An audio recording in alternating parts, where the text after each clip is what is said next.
হযরতে বিবি আসিয়া শুধু একাই জান্নাতে যাবে না, বিবি আসিয়ার যিনি দাসী ছিল এই দাসীও কিন্তু ইসলাম ধর্ম গ্রহণ করেছিল, এই দাসীও জান্নাতে যাবে।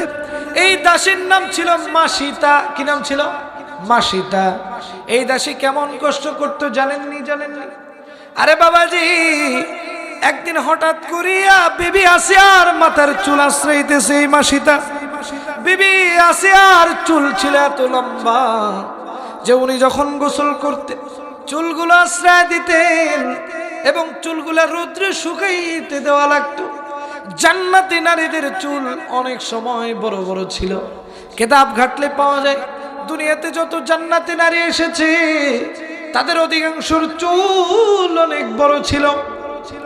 তো যে কথাটি বলতেছিলাম, ওই যে মাসিতা দাসী এই যে চুলগুলো শুকাইতো, চুলের সেবা যত্ন করতো, এই মাসিতার হাত থেকে হঠাৎ করে একদিন চিরুনিটা মাটিতে পড়ে যায়। এই মাসিতা চিরুনিটা উঠাইলো, উঠানোর সময় মুখ ফসকে হঠাৎ করে বলে ফেলছে বিসমিল্লাহ। আর ফেরাউনের কন্যা হঠাৎ করে বুঝতে পারলো বিসমিল্লাহ যেহেতু পড়লো তার মানে আমি আল্লাহর নামে শুরু করছি, তাহলে এই সার্বভৌমত্বের খোদা যদি আমার বাবা ফেরাউন হয়, তাহলে এই মাসিটা কোন বিসমিল্লাহ কোন আল্লাহর নামে শুরু করে? জানা প্রশ্ন আছে কিনা বলেন? প্রশ্ন থাকে কিনা প্রিয় ভাই আমার? এবার ফেরাউনের কন্যা তো ছোট মানুষ, তোরা তো বোঝে নাই, তখন কি করছে? একটা দৌড় দিছে, যে রাত সবার মধ্যে যে ডাক দিতে, বাবা কি ব্যাপার, তুমি ব্যতীত অন্য কোন খোদা আছে? এবার তো ফেরাউন বলতেছে কি ব্যাপার, আমি ব্যতীত অন্য কোন খোদা তোমারে কে বললো?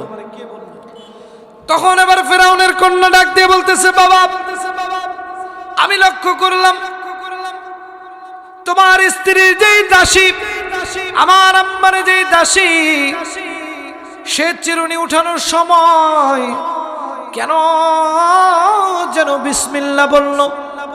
তার মানে বিসমিল্লাহ যদি বলে থাকে আমি আল্লাহর নামে শুরু করছি, তাহলে আল্লাহটাকে। এবার বিরাট জনসভায় বিরাট একটা রাজপ্রাসাদ, একটা বিচার বিভাগ বসানো হলো। এই বিচার বিভাগের মধ্যে মাসিটাকে ডাক দেওয়া হলো। ডাক দেওয়ার পরে জিজ্ঞাসা করা হলো বিসমিল্লাহ শব্দের অর্থ কি? বলে আমি আল্লাহর নামে শুরু করছি। বলে তুমি কোন আল্লাহর নামে শুরু করছো আমরা জানতে চাই। তুমি কি ওই মুসার আল্লাহর উপরে আত্মবিশ্বাস এনেছো কিনা সেটা ক্লিয়ার করো। এবার দাসী ডাক দিয়ে বললেন, ও ফেরাউন, আমি ওই আল্লাহকে মানি যে আল্লাহ চন্দ্র সূর্যের মালিক, যে আল্লাহ কুল কায়নাত সৃষ্টি করেছেন, যে আল্লাহ কঠিন কিয়ামত রেখেছেন, আমি সেই আল্লাহকে মানি। আমি অন্য কোনো প্রভুকে মানতে চাই না, আমি অন্য কোনো প্রভু মানতে নারাজ, মানতে চাই না। যেই প্রভু সমস্ত কিছুর মালিক, কুল কায়নাত বানিয়েছেন, আসমান জমিন বানিয়েছেন, আমি সেই আল্লাহকে মানতে চাই। ফেরাউন যখন এই মাসিতা দাসীর কথা শুনলেন, শোনার পর তার মেজাজটা কেন জানি গরম হয়ে গেল। তার কর্মীদেরকে আদেশ দিলেন, তোমরা মাসিতাকে বন্দী করে ফেলো। রাত সবাই বিচার বসানো হলো। এই মাসিতা হলো আসামি। কিমি? আসামি। মাসিতা হলেন দোষী, কারণ তিনি আল্লাহর উপরে ঈমান এনেছে, তাওয়াক্কুল করেছে। এই মাসিতাকে ডাক দেওয়া হলো। মাসিতাকে ডাক দিয়ে নিয়া ফেরাউন বারবার বলতেছে, মাসিতা তুমি তোমার আল্লাহর ঈমান ছাড়বা কিনা বলো। তুমি আমি ফেরাউনকে প্রভু হিসেবে মানো কিনা বলো। যদি না মানো তাহলে কঠিন থেকে কঠিন শাস্তির ব্যবস্থা করব। এবার সেই মাসিতা ডাক দিয়ে বললেন, ও ফেরাউন, তুমি শুধু দুনিয়ার শাস্তি নয়, দুনিয়ার শাস্তি দেওয়ার মালিক তুমি ফেরাউন, কিন্তু আমার আল্লাহ যদি চায় তাহলে দুনিয়াতেও আমাকে রক্ষা করবে, আখেরাতেও রক্ষা করবে। কথা বলেন ঠিক কিনা প্রিয় ভাই আমার? এই মাসিতা কোনোভাবেই তার উপরে ঈমান আনলেন না, আমার আল্লাহর কথা কোনোভাবেই ভুলতে চাইলেন না।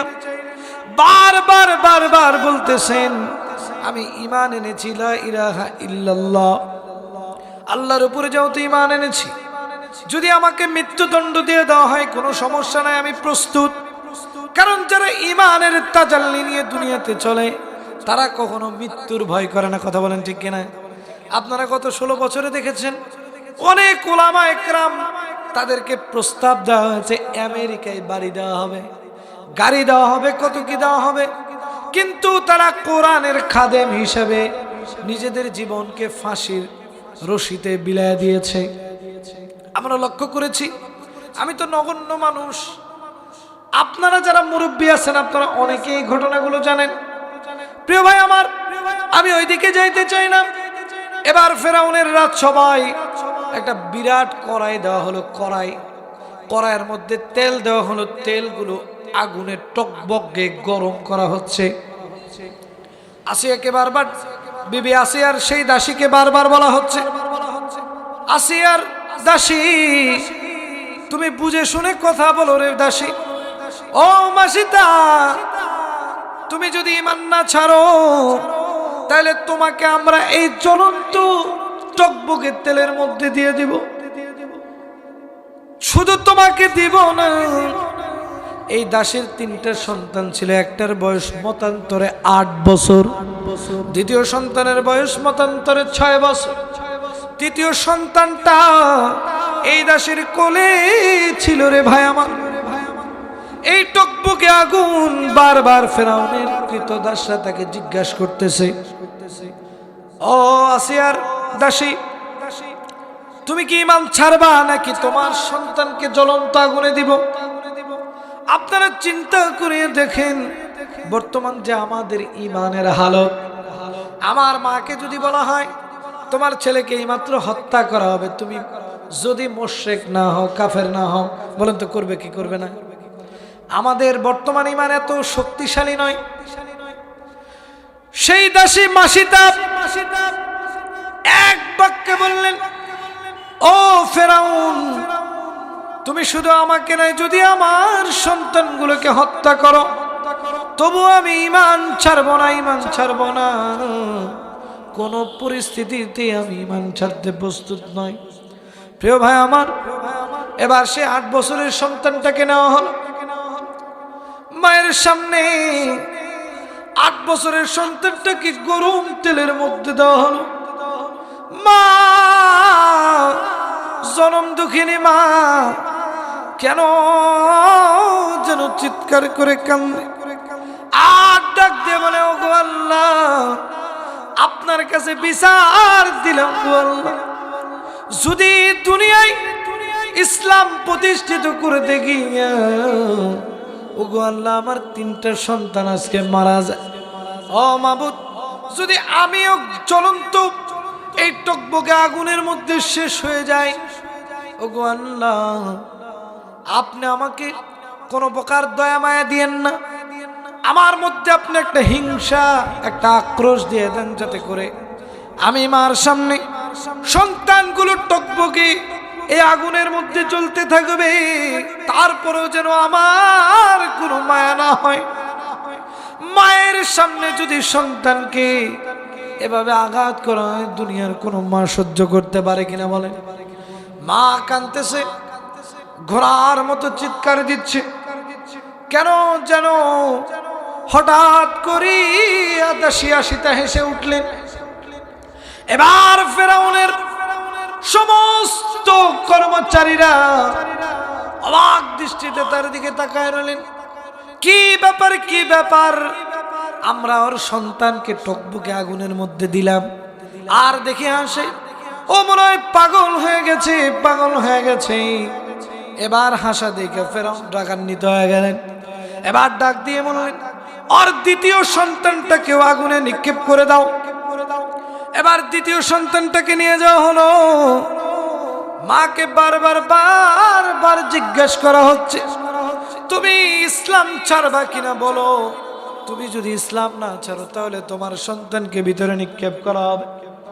এবার সেই 6 বছরের সন্তান, আল্লাহ রাব্বুল আলামিন এই সন্তানের মধ্যে একটা ঈমানি তাজাল্লি ঢুকায় দিলেন। সেই সন্তান মাকে ডাক দিয়ে বলতেছে, ওগো মা, দুনিয়াতে তুমি একটু কষ্ট করো, আমাদের শোক একটু ভুলে থাকো গো মা। ও মা গো, তুমি যেটা টকবকে জ্বলন্ত আগুন দেখছো, ও গো মা, আমি তো সেইখানে জান্নাতের বিছানা দেখি গো মা। ও মা, তুমি কোনো চিন্তা করিও না গো মা, আমরা তোমার জন্য জান্নাতে অপেক্ষা করব। ও গো মা, তুমি কোনো চিন্তা করিও না। যখন বাচ্চারা এমন কথা শুনলেন, এমন কথা শুনিয়া এই যে দাসী মাসিতা আনন্দিত হলেন, উৎফুল্ল হলেন, তার মধ্যে কেমন যেন ইমানের জজবার একটু বেশি হলো। কথা বলেন ঠিক কিনা? যদি সন্তান, আপনার যদি ছোট সন্তান ইসলামের জন্য লড়াই করতে যাবে, যদি সে আপনাকে সাহস দেয়, তাহলে ইমান বাড়বে না কমবে? অবশ্যই বাড়বে। এবার মা ডাক দিয়ে বলতেছ, বাবা তুমি চিন্তা করো না, চিন্তা করো না, যেদিন দুনিয়া থেকে আমিও বিদায় নিয়ে চলে যাব, সেই দিন তোমাদের সাথে জান্নাতে দেখা হবে। কোথায় দেখা হবে? জান্নাতে দেখা হবে। আরে বাবাজি, এবার সেই 6 বছরের ছোট্ট বালকটাকে নিয়ে গিয়ে টকবকে আগুনের মধ্যে ফেলায় দেওয়া হলো।